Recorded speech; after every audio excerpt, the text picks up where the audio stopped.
all the time if facial feminization can be done in all women, including cisgendered women, and the answer is absolutely yes.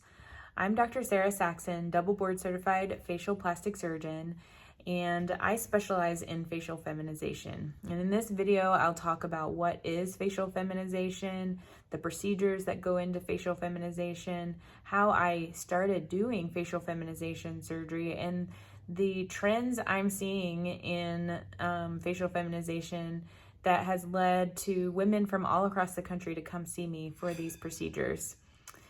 First off, what is facial feminization? So facial feminization is not a single procedure, but a way of analyzing the face that allows us to define what is making the face look a little more masculine and techniques that we can use to feminize the face over time. And the general rule of thumb that I tell patients is we want to make your eyes look as big as possible and the lower face look as small as possible.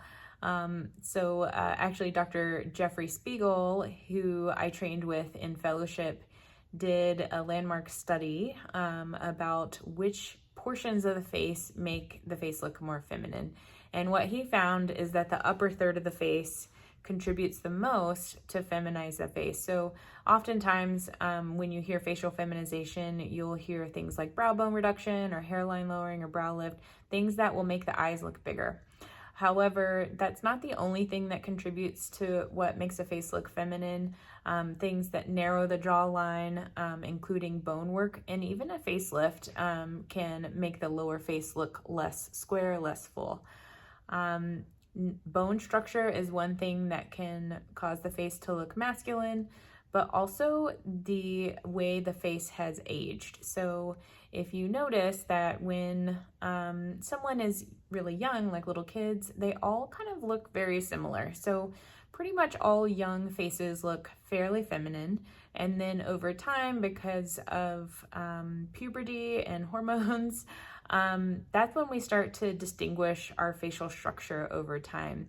But then as we get older, we all start to kind of look similar again. So the skin loses collagen and elastin over time, the brows get lower, and the skin of the lower face descends. So what that does is make the eyes look a lot smaller and make the jaw look a lot wider. So procedures that make the face look younger are also very feminizing. A brow lift can help bring more light into the eyes and make the eyes look bigger. And a facelift can make the lower face look more narrow. I do continue to add in bony techniques for some individuals who have structural changes that can be done to feminize the face, but just soft tissue changes like that can also feminize the face a lot. Another thing that can make the face look more masculine as well is the nose. So if the nose is very big and has a lot of contour regularity, it can contribute to a masculine looking facial structure. Another thing that can contribute to the face looking more masculine is skin texture. So we want light to bounce off the skin into the eyes. So if your skin is dull, if it has scars, if you have facial hair, that can contribute to making the face look more masculine as well. So I consider everything I do to be facial feminization, but there are some procedures that are unique to facial feminization. One of those is brow bone reduction. So brow bone reduction is otherwise known as cranioplasty.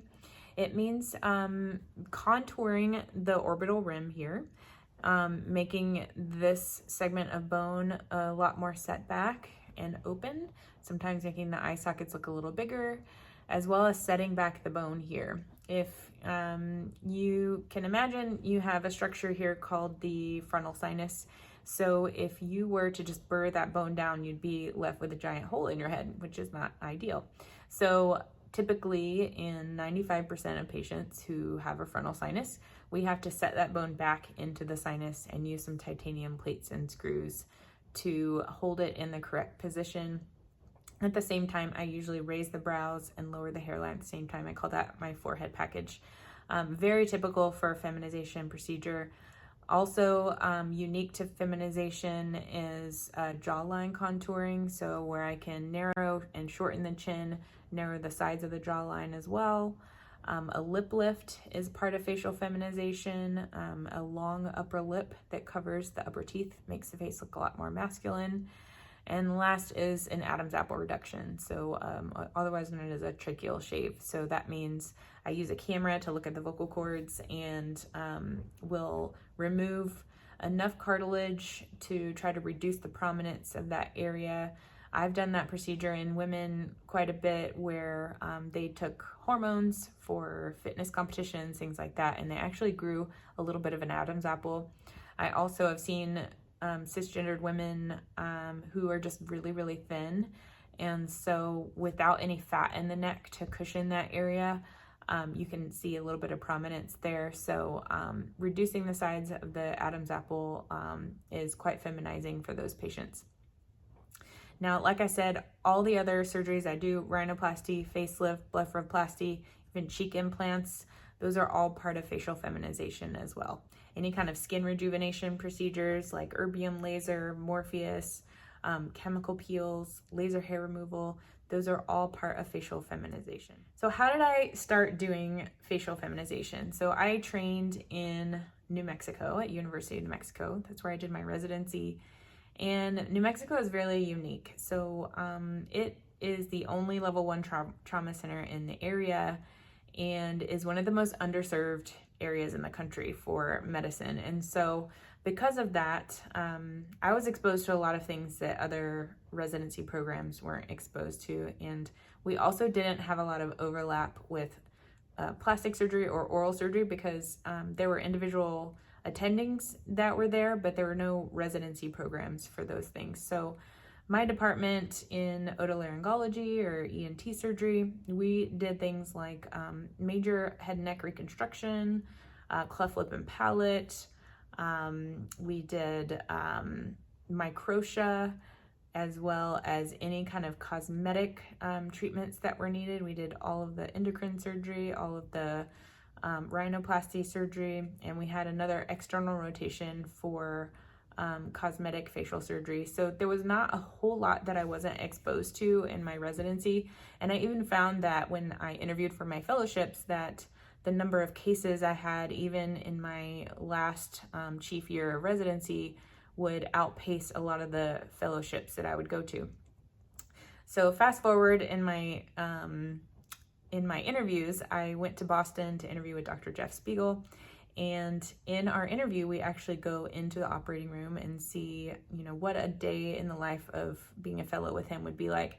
And so I saw one of his feminization procedures, and it was something that I'd never ever seen before. And I also knew that you could use the same techniques in anyone, and no one was really doing that. And so it was just something fresh and innovative that piqued my interest. And Dr. Spiegel was really funny, and we just had a good time the whole day. And so I ended up ranking his fellowship very highly, and long story short, I ended up matching to his fellowship and learned all the ins and outs of facial feminization surgery. If you don't know Dr. Spiegel, he pioneered all the facial feminization techniques that we have and improved upon the techniques we already knew. And it was still a very little known niche within facial plastic surgery at the time. And so the funny thing is, the year that I was in my fellowship is when Caitlyn Jenner came out. And so after that, it was so publicized that everyone started to know about what facial feminization was after that. You started to see more surgeons wanting to learn the techniques. You started seeing academic centers develop whole clinics, multidisciplinary clinics for transgender care. And so as a consequence, there are some states and some private insurances that are covering the procedure. So there are surgeons that take insurance that have become very busy. They're booked out for years. And then there are other surgeons that aren't affiliated with an academic center that don't take insurance. And so there's a big difference now in what a typical practice is like for facial feminization surgeons. There are a lot more facial feminization surgeons out there, but typically they're within academic centers or other surgeons that were trained by Dr. Spiegel, or who have sought out their own training on their own to learn the techniques.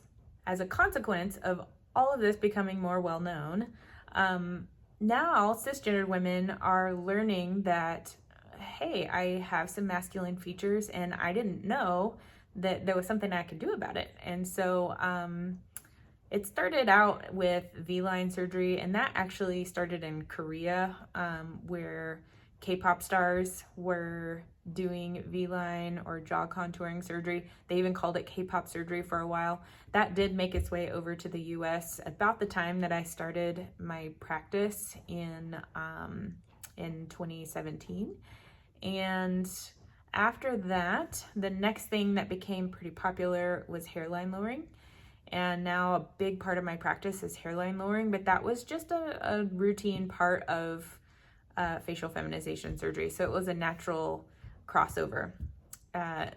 Also, in the last couple of years, lip lift surgery has become very popular. And thanks to a couple of surgeons around the country that are really good at YouTube, it became more publicized. But that also was part of almost every facial feminization procedure I did with Dr. Spiegel. So I was one of the few surgeons at the time that had done a lot of cases, whereas other surgeons had to kind of learn the techniques over time. And thanks to Dr. Ben Talay in Beverly Hills, he published a few articles that sort of standardized a way that surgeons could use measurements and things to get a really good aesthetic. Because before that, there were a lot of bad results out there, and there was really nothing written about it. And so the last 5 years or so have become really big with lip lifts. What I am seeing now is women are coming to me for brow bone reduction, and I have a couple of patients who have an ethnic background that would make them and the rest of their family have kind of a broader brow ridge. I have one person who has a Native American heritage, and she said that pretty much everyone in her family has a heavy brow. And so I'm able to do brow bone reduction in anyone. So those patients are coming to me as well now. It's still very early. So I see that in the next year. Right now it's 2024. So I see 2025 as being a pretty big year for brow bone reduction, as it's starting to gain a lot more traction in public and a lot more well known. So I'm excited to see what the future holds with facial feminization. I do think that one day I won't be one of the only ones at our facial plastic surgery conferences that talk about these techniques. I do think it will eventually be a part of every facial plastic surgeon's surgical training. And so one day we'll kind of view facial feminization techniques as the same as we would view a facelift or a blepharoplasty. It'll take some time, but I'm looking forward to that day. And so if you have any questions about facial feminization, or if it's something that's right for you, please let me know. You can visit our website at saxonmd.com, where we have lots of before and after photos. And of course, don't forget to like this video and subscribe to the channel, because I'll be adding in a lot more content in the coming months.